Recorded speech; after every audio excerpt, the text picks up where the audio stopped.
यार भी राह की दीवार समझते हैं मुझे। मैं समझता था मेरे यार समझते हैं मुझे। जड़ उखड़ने से झुकाव है मेरी शाखों में। दूर से लोग समरबार समझते हैं मुझे। नेक लोगों में मुझे नेक गिना जाता है और गुनाहगार गुनाहगार समझते हैं मुझे। मैं तो खुद बिकने के लिए बाजार में आया हुआ हूँ और दुकानदार खरीदार समझते हैं मुझे। मैं बदलते हुए हालात में ढल जाता हूँ।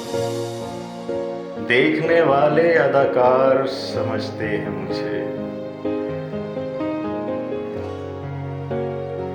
मैं तो चुप हूँ कि अंदर से बहुत खाली हूँ और ये लोग पुरस्कार समझते हैं मुझे।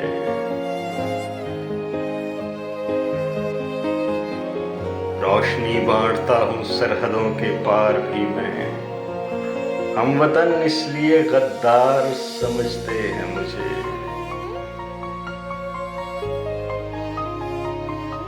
जुर्म ये है कि इन अंधों में हूँ आंखों वाला।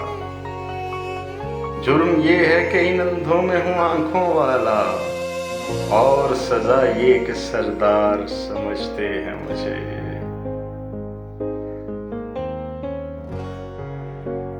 लाश की तरह सरेआब आया हुआ हूँ शाहिद। लाश की तरह सरेआब आया हुआ हूँ शाहिद और डूबने वाले मददगार समझते हैं मुझे। मैं समझता था मेरे यार समझते हैं।